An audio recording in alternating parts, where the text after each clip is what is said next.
Narito na ang mga pinaka nakakatakot na video sa internet na tinitiyak kong magpapasubscribe sa'yo sa channel na ito. Kaya't kung ready ka na, ano pang hinihintay mo? Tara na!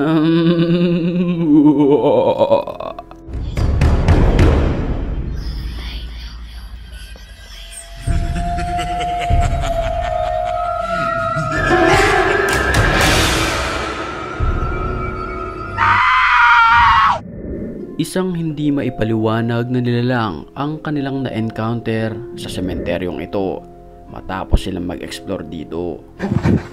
Dale, arriba la tumba que anda todos los que andan. Yo quiero encontrar varón, espérate. Dale para acá. Ven, dale para acá, ven. Mira esa tumba, mira esa tumba. ¡Ay! ¿Qué es lo que está saliendo ahí? Mira! Sa kanilang paglilibot sa dulong bahagi ng puntod ay mayroong biglang lumabas na isang nakakapangilabot na nilalang. ¿Qué es lo que está? ¡Vámonos, vámonos! Portame el auto, mira. Me estoy poniendo. Oye, ese parece que me da bueno. De todas formas, me estoy poniendo yo. Atagago. Yo me estoy poniendo de todas formas, acá. Nang walang ano-ano'y, bigla na lamang sumulpot sa kanilang harapan ang mistulang anino na ito na nakatayo lamang.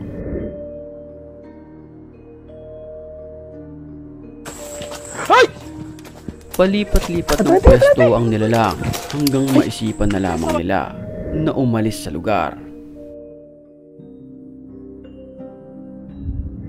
Alas 3 naman ng madaling araw nang makunan ng video ang nilalang na ito na nakasuot ng mahabang damit. Ito ay naglalakad sa gitna ng kalsada habang takot naman ang nagbi-video. Su lamento y su llanto, bastante desgarrador y bastante triste. Este video es una evidencia de que la Llorona verdadera fue captada. Y es un video bastante fuerte, ya que ahí se demuestra que la Llorona verdadera... Sa kalagitnaan naman ng hating gabi, alimoy na videohan ang isang nakakapangilabot ng boses na parabang isang halimaw.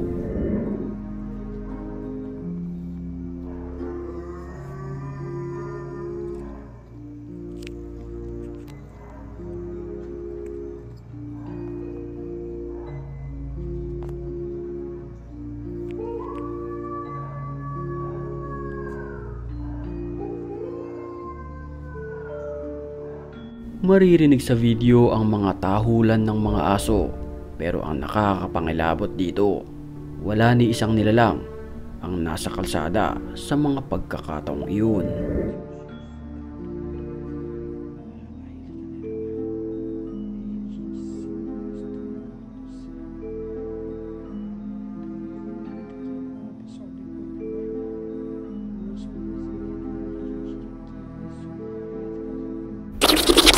Nagkagulo naman ang mga tao sa kuha ng CCTV na ito matapos silang masilayan ang animoy pagpaparamdam ng masamang espiritu sa pamamagitan ng pagbukas ng refrigerator.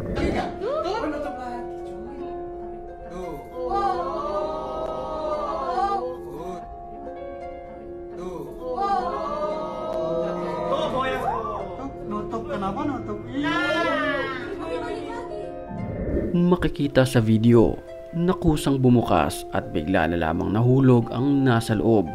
Ang mga tao tuloy ay hindi magkamayaw sa kanilang nasaksihan. Habang naglalakad naman ang nagvi-video sa kalsadang ito, nakasalubong niya ang animoy isang babae.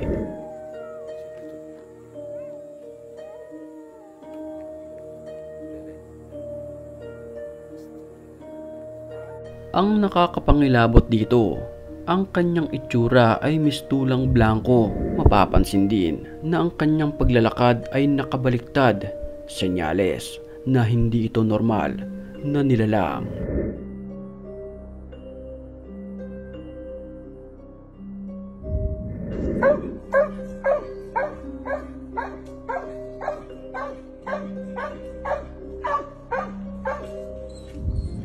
Nagtataka ang nagbi-video kung bakit tahol ng tahol ang aso sa taas ng puno kahit wala namang naroon. Ayon sa ilan, posibleng may nakikita ang aso na hindi nakikita ng tao.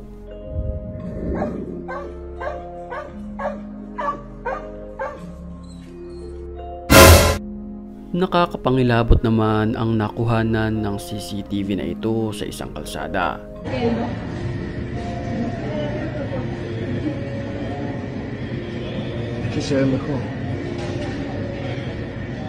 Sa video mapapansin na may isang nilalang na nakasuot ng kulay itim na damit.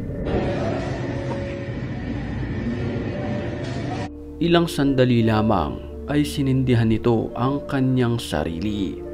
Makikita na lumiliyab-liyab ito at maraming usok ang lumalabas hanggang sa bigla na lamang itong naglaho ng parang bula.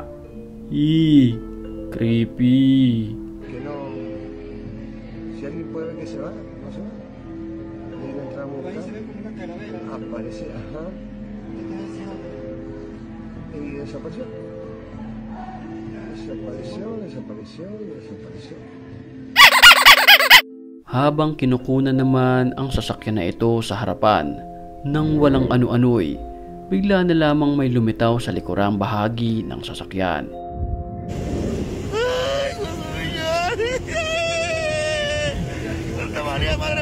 Kapansin-pansin ang animoy isang nilalang na nanlilisik ang mga mata.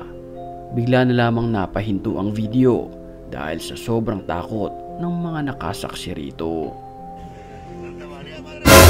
Bago tayo magpatuloy sa video sa puntong ito'y batiin muna natin ang mga certified matapang.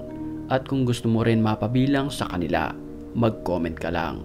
Dahil ang may pinakamalulupit na comments, yun ang aking pipiliin. Back to the story.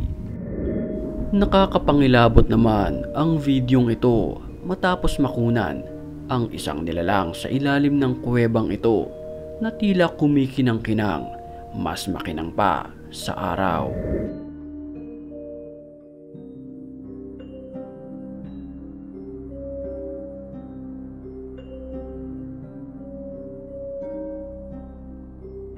Ayon sa ilan sa mga nakapanood ng videong ito, ang nilalang ay isa lamang espiritu na hindi pa handa na tahakin ang kanyang landas.